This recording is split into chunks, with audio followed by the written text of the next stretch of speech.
Good Thursday afternoon to all. This is Bill Allen coming to you from downtown Tyler, Texas, the West Erwin Church of Christ. Glad to have you joining in. If you're watching live on my Facebook page, it is Thursday afternoon, about 3 p.m. If you're watching sometime later, then take a look at the clock and the calendar because I'm not going to be able to help you much there. But glad to have you joining along. We're going through the book of First Peter in our Facebook Bible studies on Tuesday and Thursday afternoons. Again, live at 3 p.m. on my personal Facebook page, but it is shared afterwards on our website at westerwin.com. That's Erwin with an E, R-W-I-N, westerwin.com. And you can find our live stream page. Scroll over the Connect tab at the top and then click on live stream and go down to the video archives and click on that, and you'll be able to see a whole lot of our lessons as we save them on that website. You can also see these lessons on West Erwin Live and West Erwin Church of Christ Facebook pages, shared just within moments after I finish the studies on Tuesdays and Thursdays. Again, glad to have you joining in. And also, again, we are looking through the book of First Peter. We have been covering that this year, and we find ourselves today in chapter 3. And it's a great passage. It's a passage, as we'll see in just a moment, that looks back to the days of Isaiah the prophet, the 8th century BC, so the 700s BC.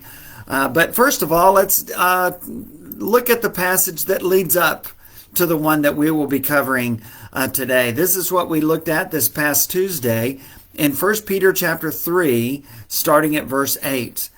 Finally, all of you, be like-minded, be sympathetic, love one another, be compassionate and humble. Do not repay evil with evil or insult with insult. On the contrary, repay evil with blessing, because to this you were called, so that you may inherit a blessing. For, and then he quotes from the Old Testament, whoever would love life and see good days must keep their tongue from evil and their lips from deceitful speech. They must turn from evil and do good. They must seek peace and pursue it. For the eyes of the Lord are on the righteous, and his ears are attentive to their prayer. But the face of the Lord is against those who do evil. The Apostle Peter quoting from Psalm 34 and encouraging us, commanding us to not repay evil with evil, but to repay evil with good. Not to repay insult with insult, but to repay insult with kindness and blessing. That's a pretty hard one, and we talked about that on Tuesday, and we mentioned the passage in Romans chapter 12 that ends up in verse 21, do not be overcome by evil, but overcome evil with good. And so now we look at the next passage because these next few verses feed off of that call to overcome evil with good, to repay evil with good, and to repay insult with kindness. So these words from 1 Peter chapter 3, starting in verse 13. Who is going to harm you if you are eager to do good? But if you should suffer for what is right, you are blessed. And then this Old Testament quote from Isaiah 7 and 8. Do not fear their threats. Do not be frightened. And then Peter adds this in the first part of verse 15 of 1 Peter 3. But in your hearts, revere Christ as Lord. Well, he starts out with that rhetorical question in verse 13 of 1 Peter 3. Who is going to harm you if you are eager to do good? And I want to raise my hand and say, a lot of people, actually. And I think the people that Peter was writing to would say the same thing, perhaps even more than what we would say today. Who is going to harm you if you are eager to do good? Well, there are people that would do that. We understand that. And we'll talk more about that in a moment. And Peter acknowledges that as well with the words that follow in verse 14. But even if you should suffer for what is right, you are blessed. And that's in a lot of ways a capsule statement summary of the book of First Peter. If you should suffer for what is right, you are blessed. We're reminded of the Beatitudes of Jesus in Matthew chapter 5 and how he said, "Blessed are you when you are persecuted, when you're insulted and persecuted for my sake. And if you're persecuted in the same way the prophets of old were persecuted, you are blessed." Well, we may not quite understand that, but it's the truth. Even if you should suffer for what is right, you are blessed. There are people who would harm you, even though you're eager to do good. And so then Peter quotes from Isaiah, specifically Isaiah chapter 8, verse 12. But we're going to talk about the context that that was given in, because I think it's very relevant to us today and to what Peter was saying in the first century. From Isaiah, Peter says in 1 Peter 3, verse 14, "Do not fear their threats. Do not be frightened." Well, I think fear is an emotion, and I'm not sure that we have a whole lot of control over whether we are afraid or not. And the idea of courage, the definition of courage is not never being afraid. The idea of courage is doing the right thing even when you are afraid or fearful. And so that's a bit of a kind of a commentary, a little bit of an asterisk comment from Bill on Peter's words in 1 Peter 3:14 as he quotes Isaiah's words in Isaiah 8:12. "Do not fear their threats. Do not be frightened." Well, let's talk a little bit about the days of Isaiah. Isaiah was a preacher. There's a book of Isaiah in the Old Testament, a great book of prophecy, one of the longest books in the Old Testament. And as Isaiah speaks about this, he says he's speaking to the king of Judah. Remember, this is the time when the kingdom of Israel had been divided into two kingdoms, the northern kingdom, which kept the name Israel, and the southern kingdom, which was called Judah. The southern kingdom was faithful to the line of King David, and they stayed in with the temple in Jerusalem, stayed with the law, relatively speaking, not perfectly, far from perfectly, but much more so than the northern kingdom of Israel. After King Solomon died, his son Rehoboam became king, and he listened to his young buck friends instead of his elders. His elders counseled him and said, "Hey, if you'll serve these people and be honest and open and fair with them, they'll serve you forever, just like they did your father and your grandfather, King David." But instead, he listened to his buddies, and they said, "Hey, make their lives hard.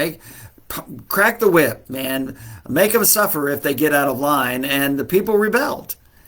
And so 10 of the 12 tribes, led by Jeroboam, went to the north, to the northern kingdom, to the northern tribes, made their capital the city of Samaria, created their own priesthood, created their own idol gods, and were always in rebellion against the law throughout their existence. And it's during this time, about this time, maybe a little bit before, where the kingdom of Israel, the northern kingdom of Israel, is going to be destroyed. And that is the context for Isaiah 7 and 8. Isaiah is talking about that day. And there was another king. The king of Judah was a man by the name of King Ahaz. The king of Israel, the northern kingdom, was named Pekah, and he was the son of Remaliah. That was his ancestor's name. And then you also had the king of Syria, and his name was Rezin, R-E-Z-I-N, the king of Syria, or Aram. Well, what was going on? Well, what was going on was this. The king of Syria and the king of the northern kingdom of Israel, they were conspiring together to overthrow the king of Judah, Ahaz, in Jerusalem. And they wanted to take him out and put their own puppet king on there that would be loyal to their interests. Not much has changed since in the last 2,700 or so years, right? We still see the power struggles going on in kingdoms, in nations, in politics, even today. Well, they shook Ahaz up, the king of Judah in Jerusalem. He was scared. The prophet at the time was Isaiah.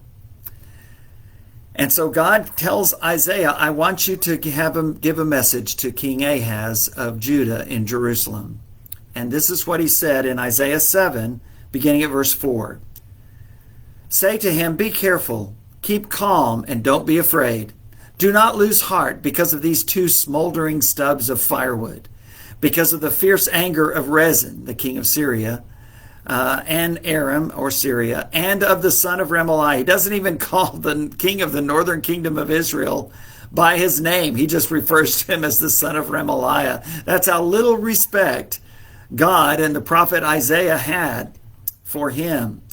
And I love the way God says, do not lose heart because of these two smoldering stubs of firewood in Isaiah 7 verse 4.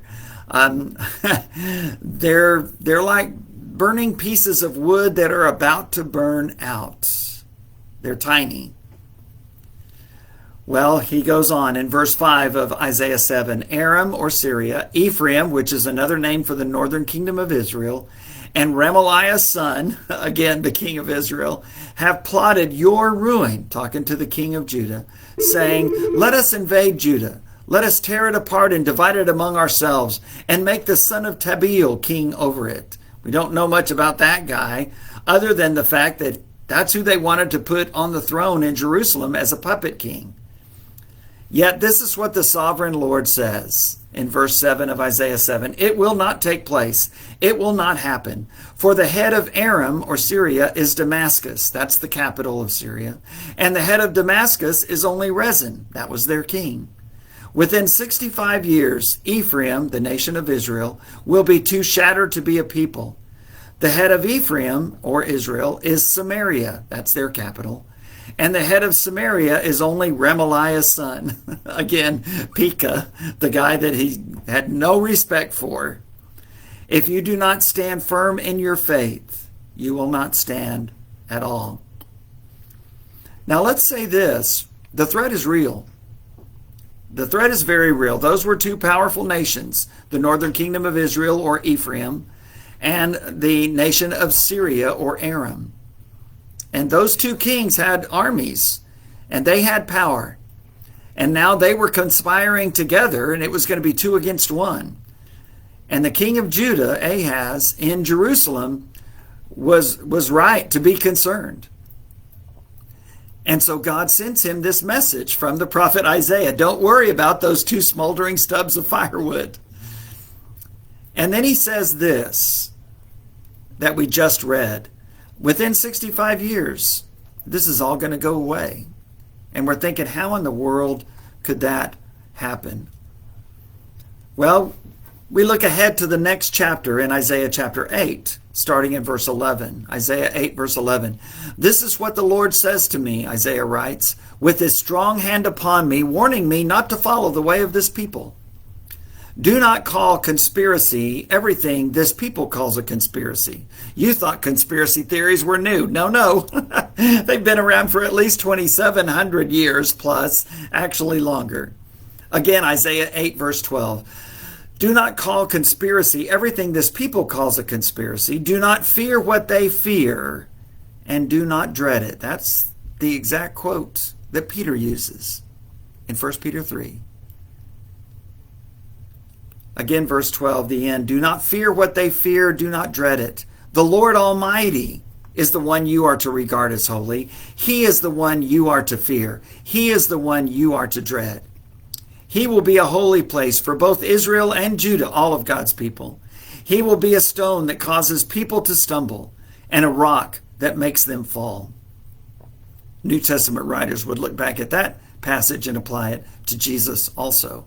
And for the people of Jerusalem, he will be a trap and a snare. That was certainly true. Many of them will stumble. They will fall and be broken. They will be snared and captured. Bind up this testimony of warning and seal up God's instruction among my disciples. I will wait for the Lord, Isaiah 8, verse 17, who is hiding his face from the descendants of Jacob. I will put my trust in him. Again, the threat is real. There is a conspiracy, but God says don't worry about it. Don't call a conspiracy what they call a conspiracy. It's not going to be enough. Do not fear what they fear. Do not dread it. The Lord Almighty is the one you are to regard as holy. He is the one you are to fear. He is the one you are to dread.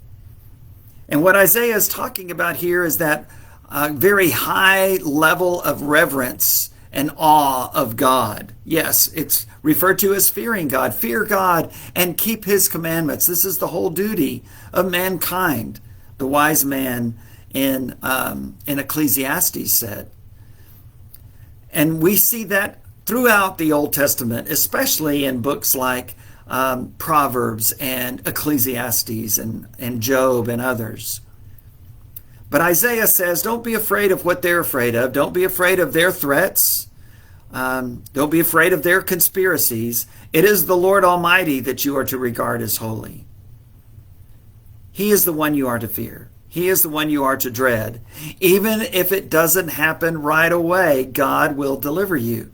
And that's why at the end of this, Isaiah says a lot of people that follow God are going to fall away because of this, because they're going to give in to those threats. They're going to give in to their fears because they're not going to see God bringing this about right away. And so they'll stumble and they'll fall and they'll be broken. But then he ends this passage in Isaiah 8 with verses 16 and 17. Bind up this testimony of warning and seal up God's instruction among my disciples. I will wait for the Lord, Isaiah says, who is hiding his face from the descendants of Jacob. I will put my trust in him. Even though he's hiding, it seems, Isaiah says, I know he's still with us. I know his word is good, and I will put my trust in him. Well, when we hear those words and we go back to the words of 1 Peter 3, starting in verse 13, you get it. Because these were people who were also suffering, and they were also receiving threats. And they needed the same word of encouragement that Isaiah gave to the king of Judah in Jerusalem in the 700s BC.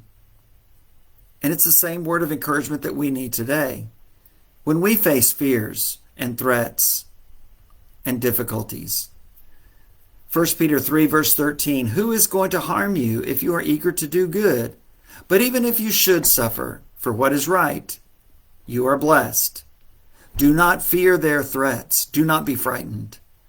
But in your hearts, revere Christ as Lord. It's really interesting to me that Peter takes those words that Isaiah ascribed to God, the one true and living God the Father, in Isaiah 8, when he said, don't fear what they fear, don't be frightened, but rather fear God and trust in him. Isaiah told his hearers. Peter said, do not fear their threats, do not be frightened, but in your hearts revere Christ as Lord. Can't deny the divinity of Jesus Christ. Can't deny that he assumed to be the Son of God and claimed to be that and was proven to be that through the resurrection, as Paul says in Romans chapter 1. And Peter affirms that right here in these very words, applying what Isaiah said about God to Jesus Christ. Do not fear their threats, do not be frightened, but in your hearts revere Christ as Lord. Throughout the book of 1 Peter, Peter acknowledges their suffering and he acknowledges their difficulties, and we've already seen it in chapters 2 and so far in chapter 3. And we'll see it again in chapter 4 when he makes a statement. They're surprised that you don't join them in their indulgence and they heap abuse on you. He will say in the first few verses of 1 Peter 4. He will say if you suffer, as he says here, if you suffer for doing good, you're blessed. In chapter 4, he says if you suffer as a Christian, you are blessed. If you suffer for the faith, as Jesus said, if you are persecuted for my sake, for the gospel's sake. And that's one of only 3 places where the word Christian is used in the New Testament. It's used in Acts 11 when Luke records the disciples were called Christians first at Antioch, that wonderful church that had such a mission mindset, sent Paul out on his mission journeys. The disciples were called Christians first at Antioch.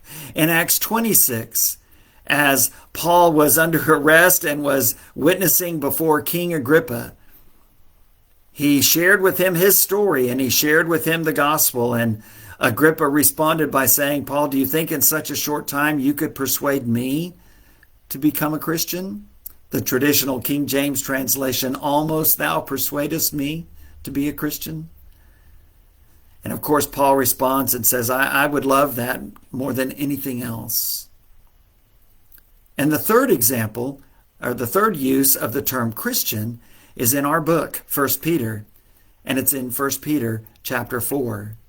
If you suffer, suffer as a Christian.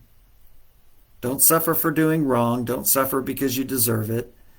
But if you are called to suffer, if people do seek to harm you, even though you are eager to do good, let it be as a Christian, as a follower of Jesus Christ. And we're reminded of what Peter said in chapter 2, quoting from Isaiah 53, saying Jesus gave us the ultimate example of how to respond to unjust suffering.